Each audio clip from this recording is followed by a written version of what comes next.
Halo teman-teman, kembali lagi di channel saya dengan saya sendiri Raymond. Di bagian pertama kita sudah membahas mengenai natura dan kenikmatan dari poin 1 sampai dengan poin 5. Nah, sekarang kita akan lanjutkan khususnya untuk natura dan kenikmatan dari poin 6 sampai dengan poin 11 beserta kesimpulan dan juga perlakuan pembukuannya sendiri. Oke, di nomor 6 ini natura dan kenikmatan yang diatur atau yaitu fasilitas tempat tinggal komunal. Nah, fasilitas ini adalah komunal itu maksudnya tuh digunakan secara bersama-sama oleh lebih dari satu pegawai. Contohnya meliputi asrama, mes, ataupun barak. Kalau untuk dasar aturannya sendiri diatur di dalam lampiran A angka 6.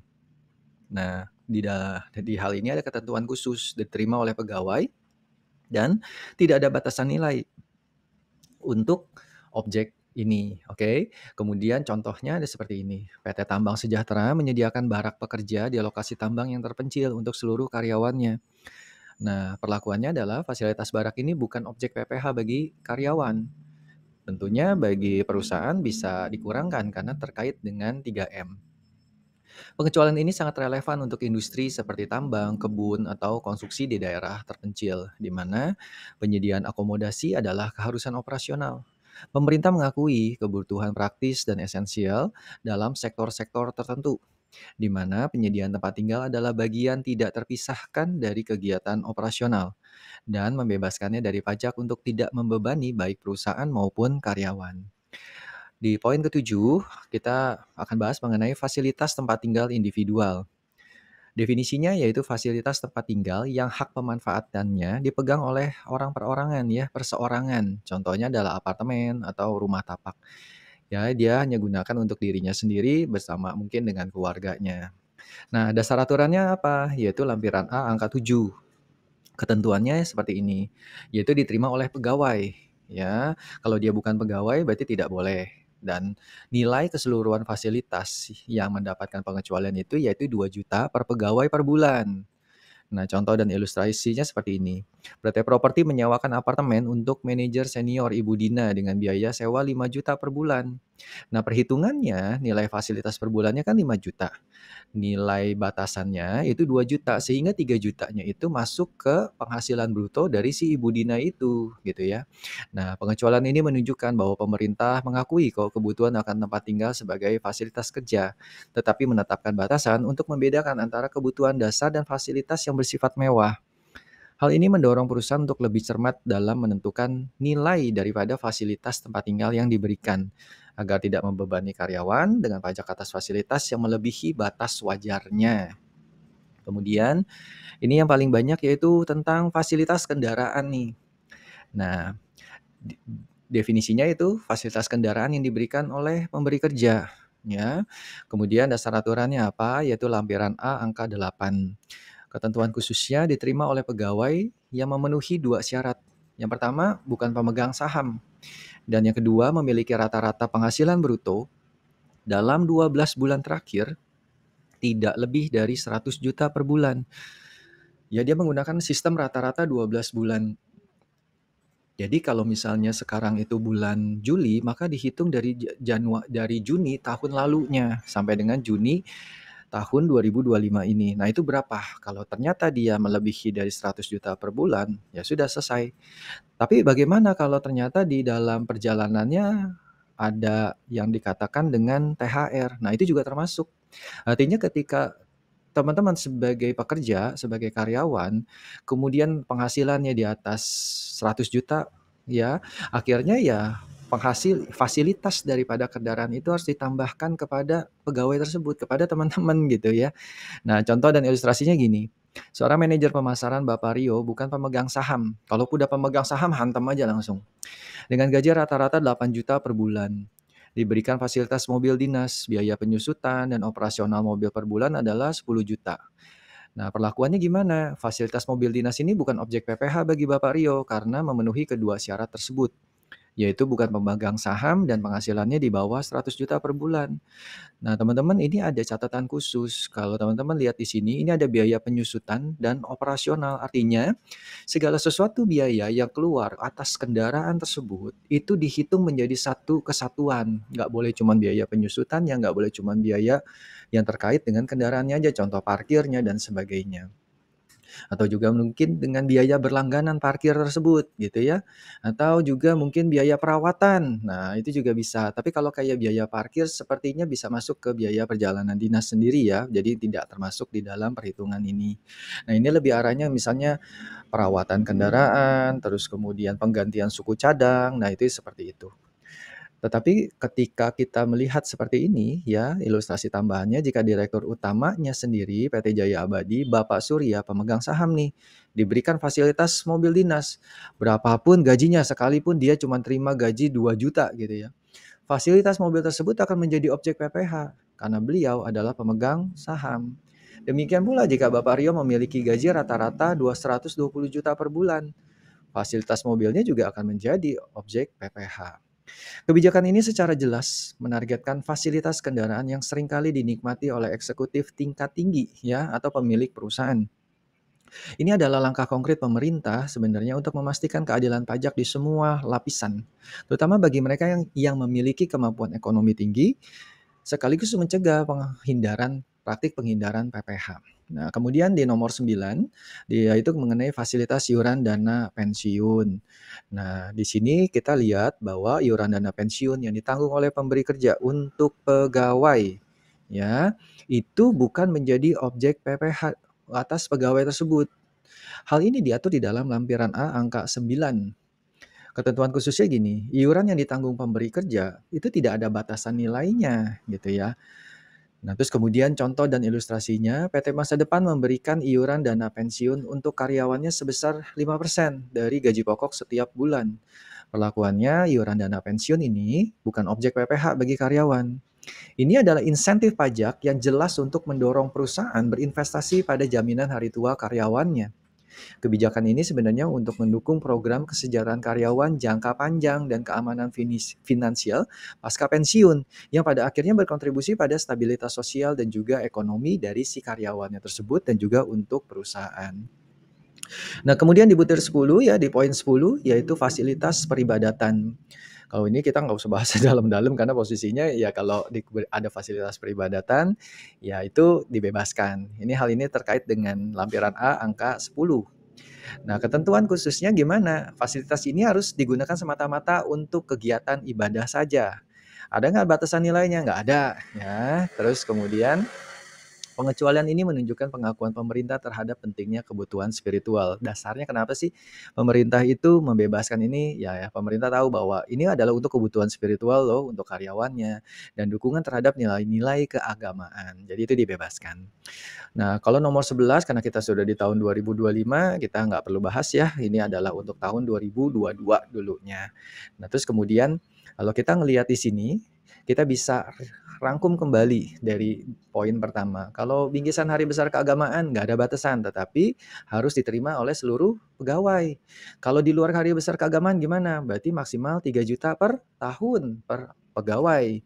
Kemudian bagaimana dengan peralatan dan fasilitas kerja? Oke, itu semua dibebaskan, tidak menjadi objek PPh dari si penerimanya yaitu pegawainya dan tanpa batasan nilai. Bagaimana dengan fasilitas kesehatan? Itu juga dibebaskan ya, bukan dibebaskan, tidak menjadi objek PPh dari si orang tersebut, si pegawai tersebut asalkan karena kecelakaan kerja. Ya, kalau bukan kecelakaan kerja kayak misalnya dia bikin apa namanya, praktek dokter di dalam satu perusahaan ya, untuk bisa ngecek aja gitu. Nah itu bisa dikenakan. Lalu untuk fasilitas olahraga, ya sudah kalau fasilitas olahraga itu berarti maksimalnya berapa? 1.500.000 per pegawai. Kemudian yang betul-betul tanpa batasannya itu adalah fasilitas tempat tinggal komunal. Kemudian batasan untuk fasilitas tempat tinggal individual berapa? Ya 2 juta per pegawai per bulan. Kemudian kalau fasilitas kendaraan gimana? Nah, ini yang paling penting. Yang pertama, dia itu bukan pemegang saham, yang kedua gajinya rata-rata dalam 12 bulan terakhir itu di bawah 100 juta, maka itu tidak menjadi objek PPh dari si penerimanya. Lalu bagaimana dengan fasilitas iuran dana pensiun? Itu juga bukan menjadi objek PPh-nya, oke. Bagaimana dengan fasilitas peribadatan? Itu juga bukan menjadi objek PPh, oke. Nah, di sini aku mau nambahkan sesuatu mengenai informasi lain terkait dengan perpajakan natura. Ya, dari pelaporan hingga pembukuan. Ini teman-teman boleh ikutin ataupun tidak ya. Ini hanya saran saja. Perubahan dalam perlakuan pajak natura dan kenikmatan tidak hanya berhenti pada pemahaman objeknya saja, tahu batasannya dan sebagainya, tetapi kita sudah harus masuk ke pembukuan. Dari pembukuan nanti akan masuk lagi ke mana? Ke SPT tahunan tentunya ya. Salah satu aspek paling penting yang perlu diperhatikan perusahaan adalah kewajiban pelaporan yang akan datang, yaitu di SPT tahunan 2025 ini. Sebenarnya 2024 juga udah ya. Berdasarkan pasal 2 ayat 6 PMK 66 tahun 2023, pemberian penghasilan wajib melaporkan biaya natura dan atau kenikmatan dalam SPT tahunan PPh mereka.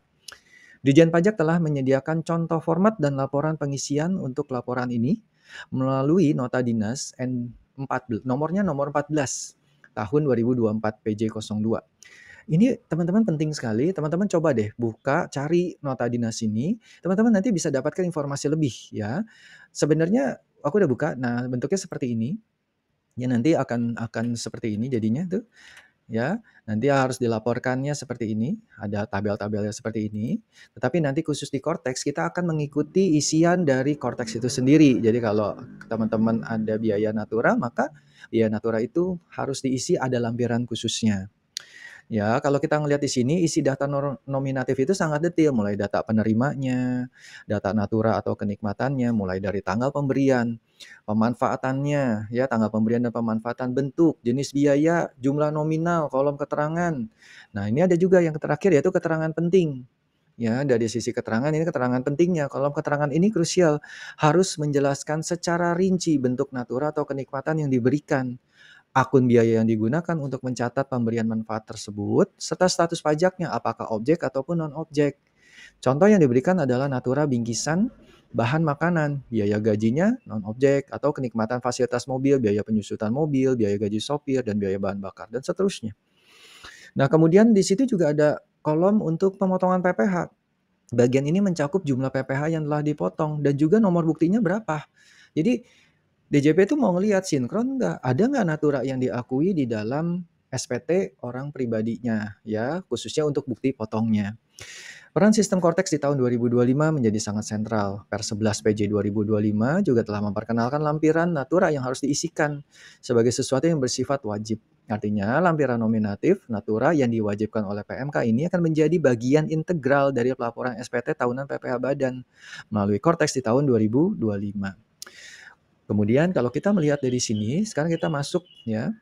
Nah, bentuknya seperti ini teman-teman. Teman-teman bisa lihat dari tanggal, nama penerimanya, NPWP-nya, kemudian bentuk dan jenis biayanya, jumlahnya, keterangan objek dan non-objeknya, kemudian PPh dipotong dan nomor bukti potongnya berapa. Nah, teman-teman apa yang bisa teman-teman ambil dari hal ini? Artinya adalah kita akan melakukan perubahan sedikit dari sisi pembukuan yang sudah biasa kita lakukan. Kenapa begitu? Karena sebenarnya kalau kita tidak lakukan juga boleh nggak? Boleh-boleh saja, tetapi nanti teman-teman pas waktu mau melakukan ekualisasi, teman-teman akan kesulitan sendiri. Oke, ini hanya saran. Bagi aku, saran dari aku adalah pencatatan biaya natura dan kenikmatan dalam pembukuan perusahaan juga memerlukan perhatian khusus. Ya, biaya yang dikeluarkan untuk natura atau kenikmatan yang memiliki masa manfaat lebih dari 1 tahun dibebankan melalui penyusutan dan amortisasi. Sedangkan biaya yang memiliki masa manfaat kurang dari 1 tahun ya langsung dibebankan pada tahun terjadinya pengeluaran. Nah, penting untuk diingat bahwa meskipun natura atau kenikmatan menjadi objek PPh bagi penerima, ketentuan pembukuan bagi pemberi kerja tidak secara fundamental berubah, oke?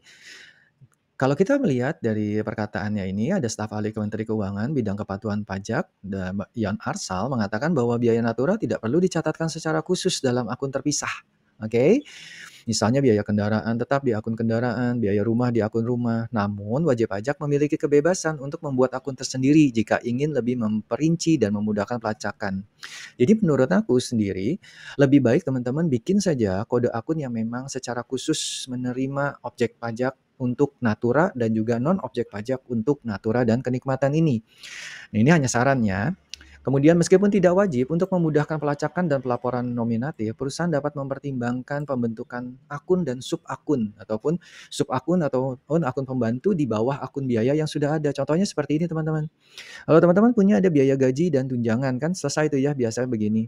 Tetapi di sini kita tambahkan nih ada biaya natura dan kenikmatan yang jadi objek PPh. Apa aja yang jadi objek PPh? Kita lihat tadi dari poin 1 sampai dengan poin 10. Ya, teman-teman bisa tambahkan 5310 natura bingkisan kena pajak, kemudian 5320 kenikmatan fasilitas mobil, 5330 kenikmatan fasilitas rumah kena pajak. Nanti juga ada yang berarti dengan fasilitas olahraga ya teman-teman. Terus kemudian di bawahnya 5400 XX-nya teman-teman bisa tambahkan kembali yaitu biaya natura dan kenikmatan yang bukan objek PPh. Sebenarnya sama aja yang dari yang atas, tetapi kita mulai dari yang pertama yaitu natura makanan dan minuman untuk seluruh pegawai. Kemudian 5420 yaitu kenikmatan fasilitas kerja ya. Lalu berikutnya ada juga nanti natura bingkisan kena pajak yang di bawah batasannya. Kemudian juga ada fasilitas olahraga di bawah batasan objek PPh-nya ya. Kemudian yang 1,5 juta itu atau natura bingkisan kena pajak di bawah 3 juta gitu. Nah, itu semua ditulis saja dengan cara detail seperti itu. Nah, kemudian kalau untuk jurnal aku rasa nggak perlu, teman-teman juga udah paham banget untuk hal itu. Jadi sistemnya aku hanya kasih contoh gini aja. Kalau teman-teman ada pembagian biaya biaya natura berupa misalnya contoh pemberian minyak ya dan sebagainya. Ketika teman-teman masih di bawah daripada batasannya, maka teman-teman bisa masuk ke kepala 54 saja. Jadi di dalam 5400 teman-teman bisa tulis dengan cara ya sudah misalnya contoh 5430 misalnya gitu ya. Natura bingkisan kena pajak gitu. Terus kemudian yang non objek. Nah, tulis berapa 2 juta, kasih pada 2 juta. Terus ketika dia sudah melebihi maka secara otomatis masuk ke kepala 5300. Kan tadi kita setujunya 5300 itu yang menjadi objek PPh. Yang udah kemudian kita masukin. Oke, misalnya di 1 bulan kita ada yang 500.000 kena pajak, ada 2 juta yang tidak kena pajak. Artinya yang 5310 kita tulis 500.000, yang 5400 kita tulis dengan posisinya yang non objek berapa 2 juta gitu ya. Misalnya contoh 2.500.000. Kasnya berapa 3 juta jadinya. Nah, intinya tujuannya sebenarnya untuk apa? Sebenarnya tujuannya cuma satu teman-teman. Ketika nanti teman-teman mau melakukan ekualisasi PPh 21 khususnya untuk yang objek PPh, teman-teman akan lebih mudah. Dasarnya dari mana gitu ya. Nah, teman-teman juga harus pastikan bahwa ketika nanti ada penyusutan nanti mau masukinnya di mana gitu. Karena posisinya juga teman-teman pas waktu di penyusutan kan juga harus ditulis juga nilainya berapa. Nanti kalau semuanya dimasukin ke bentuk objek dan non objek ini, teman-teman harus ingat penjumlahan dari ini semua gitu. Nah, terus apa yang jadi kesimpulannya? Ya, kesimpulannya gini teman-teman. Perpajakan natura dan kenikmatan menandai pergeseran fundamental dari rezim non-objek, non-deductible, menjadi objek deductible. Perubahan ini didorong oleh tujuan untuk menciptakan keadilan dalam sistem perpajakan dan mengoptimalkan penerimaan negara. PMK 66 tahun 2023 adalah peraturan kunci yang memerinci 11 kelompok natura dan kenikmatan yang dikecualikan dari objek PPh. Kalau sekarang 10 lah ya. Memahami secara mendalam setiap kelompok ini adalah fondasi utama buat kita nih untuk memastikan kepatuhan pajak kita kepada otoritas pajak. Kesiapan pelaporan nanti ini di tahun 2025 menjadi sangat krusial. Artinya kita udah harus siapin sekarang. Jadi jangan sampai nanti di akhir tahun kita baru rubah dan semuanya wah nanti nggak akan keburu gitu ya. Kewajiban melampirkan daftar nominatif natura kenikmatan di SPT tahunan melalui sistem Cortex adalah mandat yang tidak dapat ditawar. Hal ini menuntut perusahaan untuk memiliki pencatatan yang sangat rinci dan sistematis agar setiap pemberian natura dan kenikmatan dapat dipertanggungjawabkan, dapat ditelusuri dengan lebih dalam lagi ke setiap pegawainya. Dari sisi akuntansi gimana? Perusahaan perlu memastikan setiap pembukuannya mampu melacak natura dan kenikmatan secara detail, membedakan antara yang menjadi objek dan non-objek, serta mengintegrasikannya dengan perhitungan PPh 21 dan laporan nominatif. Pembentukan akun pembantu dapat menjadi solusi praktis untuk memudahkan proses ini. Meskipun terdapat tantangan dalam interpretasi dan implementasi seperti waktu rilis dan sebagainya. Tetapi bagaimanapun juga kita harus bisa mengakomodir, bisa juga mengadaptasi setiap peraturan yang ada ini, apalagi peraturan ini udah tahun 2023 gitu ya. Nah, di era pajak Natura ini, kepatuhan bukan hanya soal kewajiban, tetapi juga strategi cerdas. Dengan pemahaman yang tepat dan persiapan yang matang, perusahaan tidak hanya memenuhi regulasi, tetapi juga mengoptimalkan pengelolaan keuangan mereka. Oke teman-teman, itu aja videonya. Semoga video ini berguna. Sebagai saran satu lagi, yaitu teman-teman, tadi aku sudah pernah bilang, coba teman-teman buka ND14 ya, Nota Dinas nomor 14 itu. Karena di situ nanti teman-teman bisa melihat ada beberapa contoh yang seperti di sini. Ya, contoh penghasilan, contoh penentuan penghasilan berupa penggantian atau imbalan kerja dalam bentuk fasilitas pengurangan harga diskon dari pemberi kerja. Itu contohnya. Terus kemudian teman-teman bisa baca juga yang terkait dengan contoh format daftar nominatif biaya penggantiannya, laporan-laporannya ya.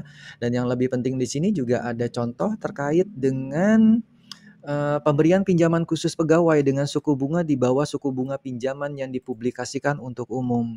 Jadi teman-teman yang mungkin meminjamkan uang kepada pegawainya, perusahaannya meminjamkan uang kepada pegawainya disebutkan dengan tidak ada bunganya. Nah, itu juga teman-teman harus hati-hati karena ini semua bisa dianggap sebagai natura dan kenikmatan gitu ya.